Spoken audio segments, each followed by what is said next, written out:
आज के इस वीडियो में हम लोग अफवाह वेग या ड्रिफ्ट वेलोसिटी के बारे में चर्चा कर रहे हैं। इससे पहले हम लोग करंट के बारे में पढ़ चुके हैं, करंट डेंसिटी उसमें वेग के बारे में पढ़ चुके हैं, रिलैक्सेशन टाइम,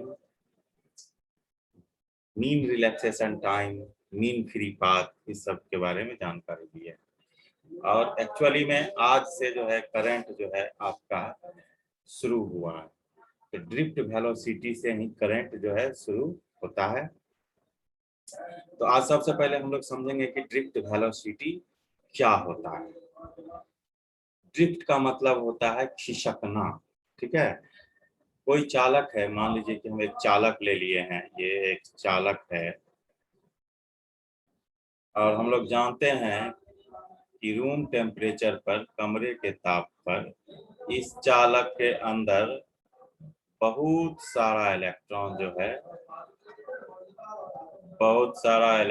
जो है, वो इधर उधर घूमते रहता है, रैंडमली मोशन करते रहता है, अनियमित गति करते रहता है। बहुत सारा इलेक्ट्रॉन जो है वो गति करते रहता है, ठीक है। अब हम लोग क्या करते हैं कि इस चालक को एक बैटरी की सहायता से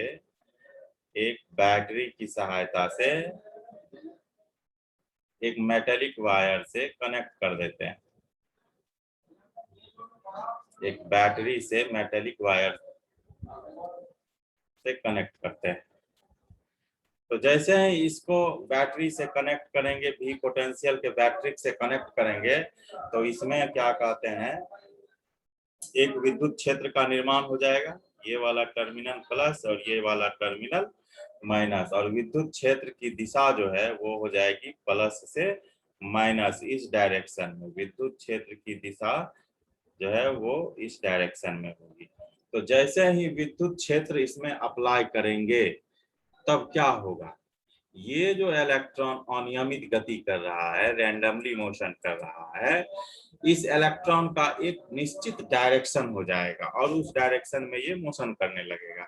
ये सारा का सारा इलेक्ट्रॉन जो है पॉजिटिव चार्ज की तरफ मूव करने लगेगा। ये सारा का सारा जो इलेक्ट्रॉन है ये किधर भागेगा, पॉजिटिव चार्ज की तरफ मूव करने लगेगा। मतलब इसका एक निश्चित डायरेक्शन हो जाएगा, इसके गति का, इसके मोशन का एक निश्चित डायरेक्शन हो जाएगा। तो हमारा जो डिफिनेशन है, डिफिनेशन कहता है कि विद्युत क्षेत्र की उपस्थिति में इलेक्ट्रॉन द्वारा प्राप्त निश्चित दिशा में वेग का औसत अपवाह वेग कहलाता है। जब विद्युत क्षेत्र अप्लाई करते हैं तो ये सारा का सारा इलेक्ट्रॉन जो है वो एक निश्चित दिशा में गति करने लगता है, एक निश्चित दिशा में ये मोशन करने लगता है। तो इसका वेग जो है, एक निश्चित दिशा में जो ये वेग वेलोसिटी, एक निश्चित दिशा में जो इसकी वेलोसिटी है, वेग है, उसका औसत ही क्या कहलाता है, अपवाह वेग कहलाता है। विद्युत क्षेत्र की उपस्थिति में किसी चालक में जो इलेक्ट्रॉन जो है वो एक निश्चित दिशा में मोशन करने लगता है, तो एक निश्चित दिशा में इस इलेक्ट्रॉन का औसत वेग जो होगा वही अपवाह वेग कहलाएगा। ठीक, इसको हम लोग भीडी से व्यक्त करते हैं। इसका जो सिंबल है, संकेत जो है वो भीडी है। और ड्रिफ्ट का मतलब जो होता है, ड्रिफ्ट का मतलब होता है खिसकना, खिसकना, ठीक है। तो आइए इसको और अच्छी तरीका से हम लोग समझते हैं फिर। तो मान लीजिए कि ये एक कंडक्टर है, ये एक कंडक्टर है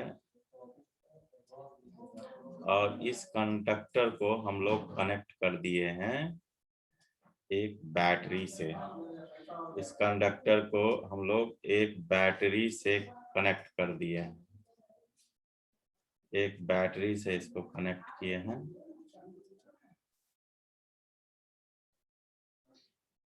तो जैसे ही इसको बैटरी से कनेक्ट करेंगे तो इसके अंदर जो इलेक्ट्रॉन है, ये इलेक्ट्रॉन है, ये इलेक्ट्रॉन क्या करेगा, एक निश्चित दिशा में मोशन करने लगेगा। तो यहाँ से जो इसका मोशन स्टार्ट होगा, एक्चुअली में यहाँ से ये खिसकते हुए जाएगा, पहले ऐसे जाएगा, फिर ऐसे जाएगा, फिर ऐसे जाएगा, खिसकते खिसकते खिसकते, दिशा एक ही रहेगी लेकिन खिसकते खिसकते खिसकते खिसकते खिसकते ये इधर पहुंचेगा। ठीक है, और इसका वेग जो होगा वो कैसा वेग होगा, अपवाह वेग, जिसको हम लोग वीडी कहते हैं। ठीक है, और इस पर, इस इलेक्ट्रॉन पर, इस विद्युत क्षेत्र के कारण एक फोर्स लगेगा इस इलेक्ट्रॉन पर इस डायरेक्शन में, और वो फोर्स कितना होगा हम लोग पढ़ चुके हैं, F equal to q E, यही ना होगा। और इस अपवाह वेग का मान जो होता है, इस अपवाह वेग का मान जो होता है वो होता है 10⁻⁻⁴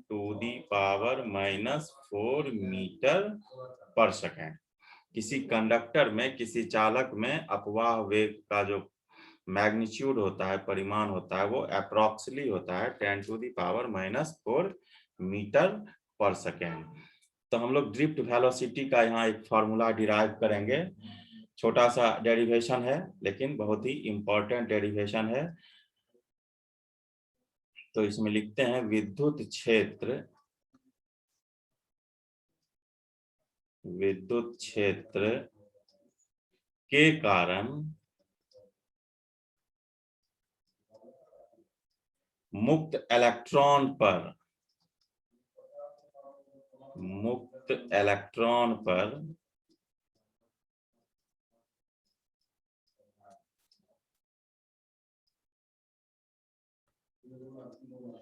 लगने वाला बल कितना हो जाएगा, लगने वाला बल, लगने वाला बल F इक्वल टू कितना होता है, हम लोग ये फॉर्मूला जब इलेक्ट्रिक फील्ड पढ़ रहे थे तो फर्स्ट में ही डिराइव किए थे, F equal to Q into E. और यहाँ Q किसके बराबर है, चूंकि Q बराबर किसके बराबर है, इलेक्ट्रॉन के बराबर, माइनस ई। तो F बराबर लिखेंगे माइनस ई इंटू ई। अब न्यूटन के दूसरे नियम से, according to Newton's second law, Newton's second law, Newton के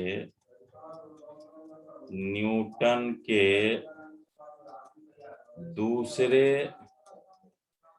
नियम के अनुसार, दूसरे नियम के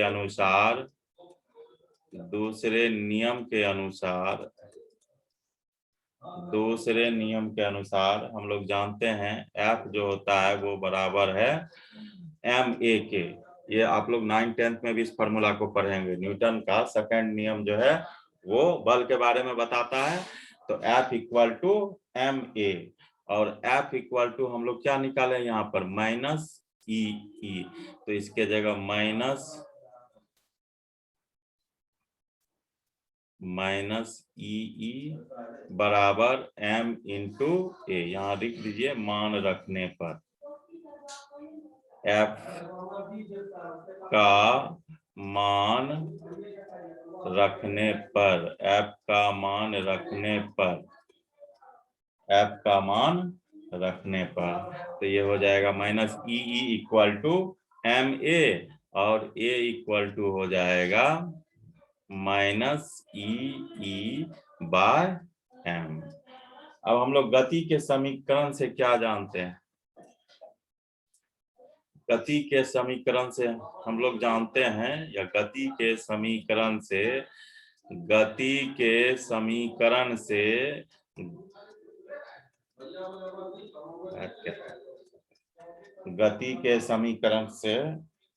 v बराबर u प्लस AT। तो यहाँ v जो है, ये v हो जाएगा ड्रिफ्ट वेलोसिटी, और ये हो जाएगा u एवरेज। u एवरेज मतलब कौन सा वेग, औसत वेग इलेक्ट्रॉन का प्लस AT, और हम लोग जानते हैं कि औसत वेग कितना होता है, 0 होता है। तो हम लोग VD इक्वल टू लिख सकते हैं, UAV की जगह 0 लिखते हैं, और A का हम लोग मान बैठा देते हैं minus EE by M into tau. Tau हो गया विश्रांति काल। तो ये सांस समय की जगह हम लोग क्या लिखेंगे, टॉ। इसीलिए VD इक्वल टू हो जाएगा minus EE by M into tau. यहाँ M क्या है, मास ऑफ इलेक्ट्रॉन है, E चार्ज ऑन इलेक्ट्रॉन, और ये इलेक्ट्रिक फील्ड। तो यहाँ लिख देंगे जहां VD इक्वल टू हो गया अपवाह वेग, ड्रिफ्ट वेलोसिटी, M हो गया इलेक्ट्रॉन का द्रव्यमान, इलेक्ट्रॉन का द्रव्यमान, और इसका मान होता है 9.1 गुने 10 to the power minus 31 kilogram. ये हो गया इलेक्ट्रॉन पे चार्ज, और एक इलेक्ट्रॉन पे चार्ज होता है 1.6 10 to the power minus 19 coulomb.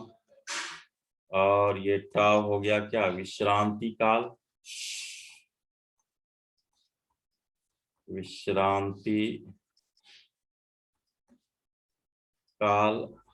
और इसमें क्या है, और ई हो गया, कैपिटल ई हो गया विद्युत क्षेत्र। ये हो गया आपका विद्युत क्षेत्र। तो ये छोटा सा टॉपिक था, अपवाह वेग, ड्रिफ्ट वेलोसिटी, और इम्पोर्टेंट टॉपिक है। और इसका जो डेरिवेशन है ये भी इम्पोर्टेंट है, पूछता है, और इस पे बहुत सारा सवाल भी है आपके बुक में, उसको बनाइएगा। ठीक है, इसका डिफिनेशन, उसका डेरिवेशन, ये तो याद रखिएगा ही रखिएगा, और इस पे जो जो सवाल है उसको बनाइएगा। ऐसे अब हम अगला जो आपका क्या कहते हैं टॉपिक लेकर आएंगे, वो न्यूमेरिकल का ही टॉपिक रहेगा। और इस न्यूमेरिकल, इस 4 टॉपिक जो पढ़ाए हैं, ये 5वां टॉपिक हो गया। इस पे आधारित जो भी न्यूमेरिकल अच्छा है वो कैलकुलेट करेंगे। ठीक है, ओके, थैंक यू।